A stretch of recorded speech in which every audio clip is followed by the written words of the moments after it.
জনাব তারেক রহমান, আপনাকে আমাদের অনুষ্ঠানে স্বাগত জানাই। আপনি আমাদের শুভেচ্ছা এবং কৃতজ্ঞতা বা ওই জায়গা থেকে যদি চাইতাম খালেদ, যদি চাইতাম তখন যখন মিলিটারি আমার বাসায় এসে বসে রইল সারা রাত আমাকে রাজি করানোর জন্য, আমি তো লুফে নিতাম যে রাজি আছেন।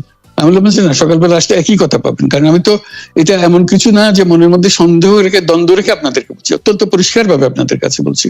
ঠিক আছে, তা না হলে তো আমি সঙ্গে সঙ্গে রাজি হয়ে যেতাম।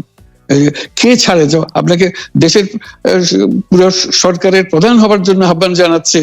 আমি 10 বছর দিয়ে কি করবোটা কি? আমি 10 বছর দিয়ে আমি তো বলছি আমি এই কাজের জন্য নই। এটা কি এখন আমার জন্য করা যাচ্ছে না যে আমি নারাজ, যে করতে চাই না? তুমি ভাবখানা এমন করছো যেন আমি আপত্তি করছি, আমি কাজ করতে চাই না। আমাকে যে বললাম চোর বদমাইশ করে রেখেছে, সেখানে কাজ করার তো কথাই উঠছে না। আমার নাম উঠলেই ওনার রাগ উঠে যায়।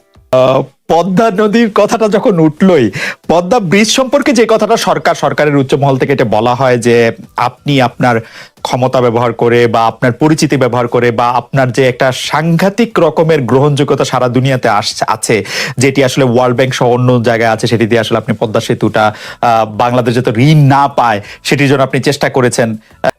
রাষ্ট্রের সর্বোচ্চ ক্ষমতায় বা রাজনীতির জায়গায়, দেশ পরিচালনায়, সেগুলিতে আপনি আসলে আসতে চেয়েছিলেন কিনা, চান কিনা, বা ওই জায়গা থেকে যদি চাইতাম খালেদ, যদি চাইতাম তখন যখন মিলিটারি আমার বাসায় এসে বসে রইল সারা রাত আমাকে রাজি করানোর জন্য, আমি তো লুফে নিতাম। রাজি করানোর জন্য বসে থাকতে হবে কেন?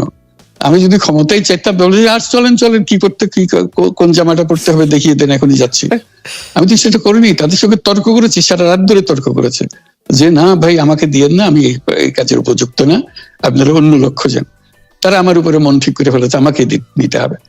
আমি বারে বারে বলতেছি তাদেরকে, তো তারা নিরাশ হয়ে ফিরে গেল, বললো যে সকালবেলা আবার আসবো, সকালবেলায় আসলে তখন আপনি আমাদেরকে বলেন যে রাজি আছেন। আমি বললাম না, সকালবেলা আসলে একই কথা পাবেন, কারণ আমি তো এটা এমন কিছু না যে মনের মধ্যে সন্দেহ রেখে দ্বন্দ্ব রেখে আপনাদেরকে বলছি, অত্যন্ত পরিষ্কার ভাবে আপনাদের কাছে বলছি। ঠিক আছে, তা না হলে তো আমি সঙ্গে সঙ্গে রাজি হয়ে যেতাম। কে ছাড়ে যাও আপনাকে দেশের পুরো সরকারের প্রধান হবার জন্য আহ্বান জানাচ্ছে, বাংলাদেশে এরকম কয়জন মানুষ আছে বলবো যে না আমি এই দায়িত্ব গ্রহণ করব না? আমি তো করলাম সেটা। এখন আমার নামে বলা হচ্ছে 10 বছর চেয়ে, আমি বছর নিয়ে তো প্রশ্নই উঠে না। প্রশ্ন হচ্ছে আগামীকাল সকালবেলা আপনি শপথ গ্রহণ করবেন, এই কথা। আমি বলি না, করবো না। তারপরে এরপরে তো কয় বছর কয় কাণ্ড। আমি 10 বছর দিয়ে কি করবোটা কি? আমি 10 বছর দিয়ে আমি তো বলছি আমি এই কাজের জন্য নই। দেশে আমার দেশ পরিচালনা করা আমার দায়িত্ব না, আমার কাজ না। আমি জানি না এটা কিভাবে করতে হয়, আমি যেটা জানি সেটা করি। Make sense. আপনার মেয়ে মনিকা ইউনুস সম্প্রতি একটি সাক্ষাৎকার দিয়েছেন CNN-এ। সেখানে আমি তাকে একটু যদি অনুবাদ করি তাহলে সেরকম পড়তে পারবো যে আমি তাকে উদ্ধৃত করছি যে কোনো এক সময় প্রধানমন্ত্রী শেখ হাসিনা ও ডক্টর ইউনুস একসঙ্গে কাজ করেছেন। আমি আশা করি সেই সময়টা আবার ফিরে আসুক, শুধু গ্রামীণ কিংবা সংশ্লিষ্ট সব প্রতিষ্ঠানগুলোর ভালোর জন্যই নয়। যদি তারা আবারও একসঙ্গে কাজ করেন তাহলে সেটা চমৎকার হবে।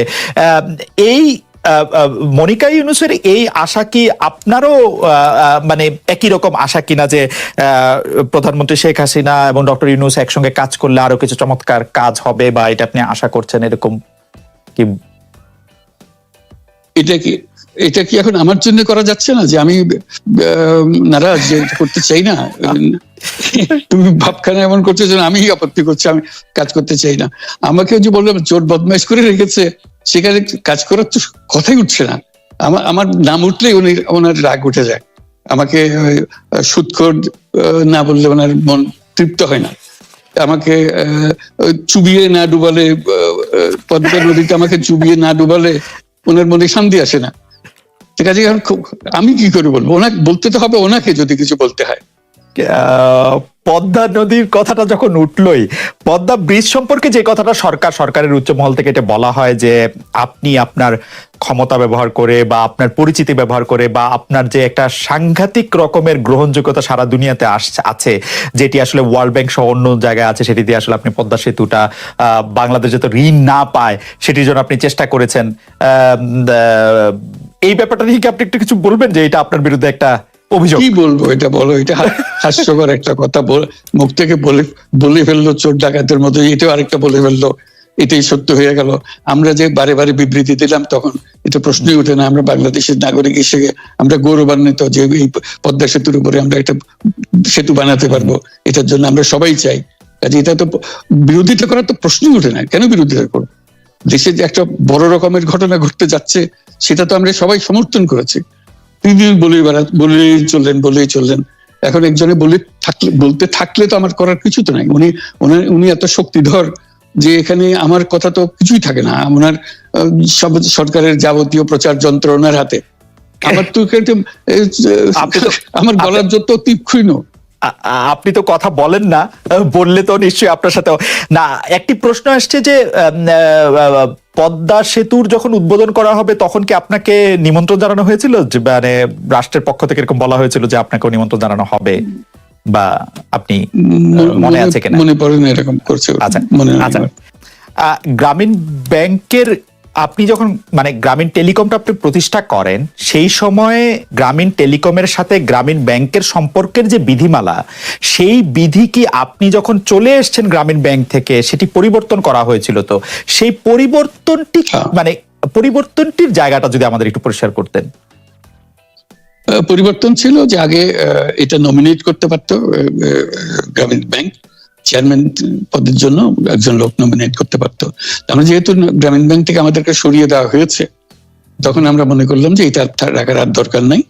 গ্রামীণ টেলিকম থেকে সেই পদটা আমরা পরিষ্কার করে দিয়েছি, যখন এটা আর দরকার নাই। এইটুকুই পরিবর্তন হয়েছে। এটা ন্যায়সঙ্গতভাবে পরিবর্তন করার ধারা অনুযায়ী যা যা করতে হয় সেটা করা হয়েছে। এতে তার ইচ্ছা বা তার কর্তব্য, তার করণীয় যে অবজেক্টিভস আছে, কোথাও পরিবর্তন হয় নাই। এই ক্ষেত্রে আমাদের এই বিষয়ে আর কি এইটাই আমাদের আরেকটা প্রশ্ন, সেটা হচ্ছে যে গ্রামীণ টেলিকম কি গ্রামীণ ফোন থেকে প্রায় 37% লভ্যাংশ পায়? যে এবং যদি পায় 34% লভ্যাংশ পায়, সেই 34% লভ্যাংশের যে টাকাটা, সেই টাকাটা কোথায় বা কি উদ্দেশ্যে ব্যয় করা হয়? সেই সামাজিক ব্যবসায়, যেটি আসলে আপনার প্যাটেন্ট করা সোশ্যাল বিজনেস, সেটির কাঠামোটা আসলে কি, বা সেটি কিভাবে আপনি করেন? সামাজিক ব্যবসা হলো এমন একটা নতুন ধরনের ব্যবসার চিন্তা, যেটা আমরা প্রমোট করছি, আমরা নিজেরা প্র্যাকটিস করছি।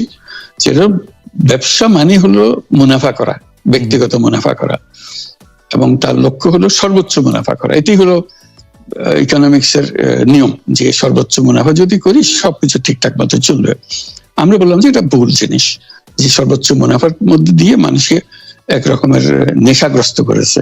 এই মুনাফার নেশার মধ্যে তাকে ঢুকিয়ে দেওয়া হয়েছে। এই মানুষকে এই মুনাফার নেশাগ্রস্ত মানুষ হিসেবে এটা আমরা কল্পনা করতে পারি না। আমরা বলছি যে এটা মুনাফা সে করবে, সর্বোচ্চ মুনাফা করবে, কিন্তু অন্য ধরনের ব্যবসা আছে। ব্যবসা এখন শুধু এক প্রকারের ব্যবসা আছে, যে ব্যবসাতে শুধু মুনাফা সর্বোচ্চ করেন, এটাই হলো নির্দিষ্ট নিয়ম। আমরা বলছি আরেক রকমের ব্যবসা, যেটা হলো মানুষের সমস্যার সমাধান করা, মুনাফার জন্য কোনো রকমের ইচ্ছা তার না থাকা, মুনাফা বিহীন ভাবে, কোনো মুনাফা, ব্যক্তিগত মুনাফা না নিয়ে শুধু সমস্যার সমাধানের জন্য ব্যবসা করা, এটাকে আমরা বলছি সামাজিক ব্যবসা।